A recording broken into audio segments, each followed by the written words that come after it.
قرآن اٹھائیے، اللہ کی کسی کتاب کو بھی اٹھائیے تو اس کے اندر، دنیا کے اندر رہنے سہنے کا جو طریقہ کار ہے وہ اللہ نے ترتیب دے کر دنیا میں وہ ان کتابوں میں لکھا ہے، اور سارے نبیوں کے واقعات لکھے ہیں، سب حالات کو لکھا ہے۔ قوم لوط کا بھی ذکر ہے قرآن پاک کے اندر۔ وہ بچوں سے بدفعلی کرتی تھی، وہ اس کو حلال سمجھتی تھی، تو اللہ نے اس قوم کے اوپر نبی کو بھیجا، لوط علیہ السلام کو۔ انہوں نے بات کو نہیں مانا، فرشتے آئے ہیں اور فرشتے پیغام لے کر آئے کہ ہم اس بستی کو الٹانے والے ہیں، اے لوط علیہ السلام آپ یہاں سے نکل جائیے۔ جبرائیل علیہ السلام آئے تھے اور وہ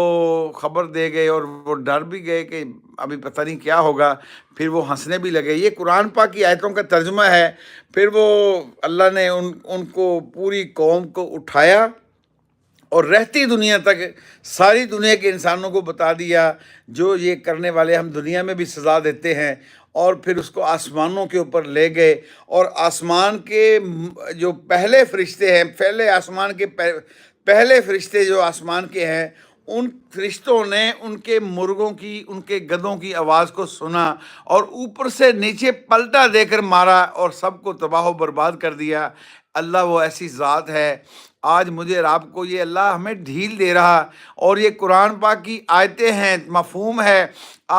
میں پھر بار بار عرض کرتا ہوں، ہم نے ساری دنیا کو پہچانا لیکن قرآن کو نہ پہچانا، اپنے رب کے کلام کو نہ پڑھا، اپنے پیدا کرنے والے کے کلام کو نہ پڑھا، جس کی وجہ سے ہم گمراہیوں کی طرف دھکیلے جا رہے۔ اگر مجھے اور آپ کو دنیا میں یہ خوف ہو جاتا ہے نا، پتہ چل جاتا ہے، دنیا کا یہ قانون ہے کہ ہمیں پتہ چل جائے ڈاڈا بندہ اگر ہمارے سے بھاری بندہ جو ہے نا ہمیں ٹکر گیا ہے، تو ہم وہاں اپنی ہماری بکری بیٹھ جاتی ہے